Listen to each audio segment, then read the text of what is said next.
Kisah ini dimulai dengan kisah Adam dan Hawa yang mendengarkan bisikan iblis. Mereka memakan buah yang dilarang oleh Allah, ini menyebabkan hubungan dengan Allah menjadi rusak. Dengan satu dosa saja, mereka merasa malu dan tidak layak. Mereka mencoba menutupi diri dengan dedaunan, tetapi Allah tidak berkenan dengan cara mereka. Allah justru menutupi mereka dengan kulit hewan. Allah sendiri membuat korban persembahan pertama untuk menutupi rasa malu mereka. Adam dan Hawa memiliki dua anak, yaitu Kain dan Habil. Kain memberikan korban dari hasil panen kepada Allah, sedangkan Habil memberikan korban persembahan hewan, yaitu korban darah. Allah menerima persembahan Habil tetapi tidak dengan persembahan Kain. Mengapa demikian? Karena dosa menuntut kematian, yaitu terpisah dari Allah dan harus dibayar dengan nyawa. Karena iri hati, Kain membunuh Habil dan membawa keturunannya ke jalan dosa.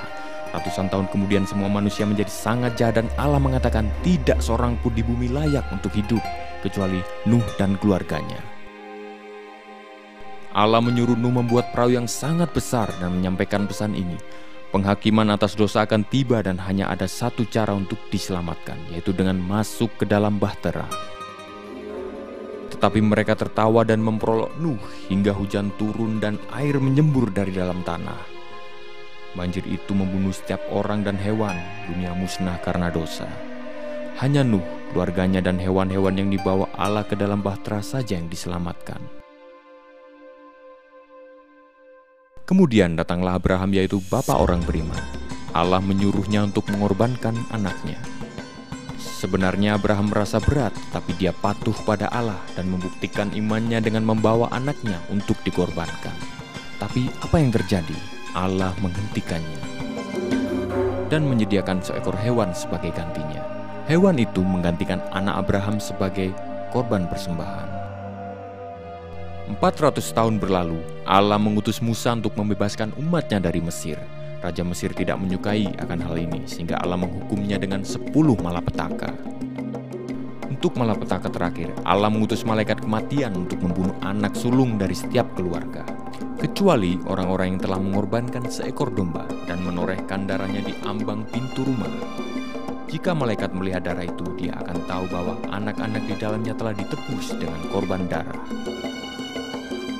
Siapapun yang mematuhi perintah Allah, maka anak mereka akan diselamatkan. Tetapi jika tidak taat, malam itu terjadi tangisan besar di Mesir atas keluarga yang menolak pengampunan Allah melalui pengorbanan. Dalam kitab Taurat, Allah menjelaskan sebuah upacara untuk menebus dosa-dosa manusia. Sang pelaku membawa hewan korban kepada pemimpin agama dan meletakkan tangannya di atas kepala hewan itu sebagai simbol dosa. Kemudian hewan itu dikorbankan, darahnya ditumpahkan dan dosa orang tersebut terampuni. Daud dan para nabi mengikuti aturan kitab Taurat. Tapi, bisakah darah hewan itu benar-benar menebus dosa manusia?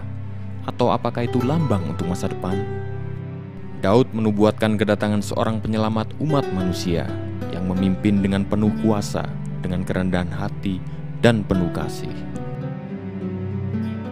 Juru selamat ini tidak punya dosa, tapi dia akan menderita dan mati, menjadi korban bagi dosa-dosa manusia. Dia adalah korban yang agung. Yesus lahir di kandang karena tidak ada kamar yang tersedia untuk dia. Dia lahir dari seorang perawan Maria, seorang yang baik, miskin, dari keturunan Raja Daud. Para gembala dan orang-orang bijak dari timur datang untuk menghormatinya dan bersaksi bahwa dia memang Sang Mesias yang telah dijanjikan di dalam kitab Taurat. Yesus mengajarkan kasih, kejujuran, kedamaian, dan kerendahan hati. Dia menegur orang-orang Farisi dan ahli Taurat yang hanya menekankan ritual daripada mencintai Allah, tapi dia dicintai oleh orang-orang biasa. Dia menyembuhkan banyak orang sakit, orang tuli, buta, cacat, dan kerasukan setan, bahkan membangkitkan orang yang sudah mati.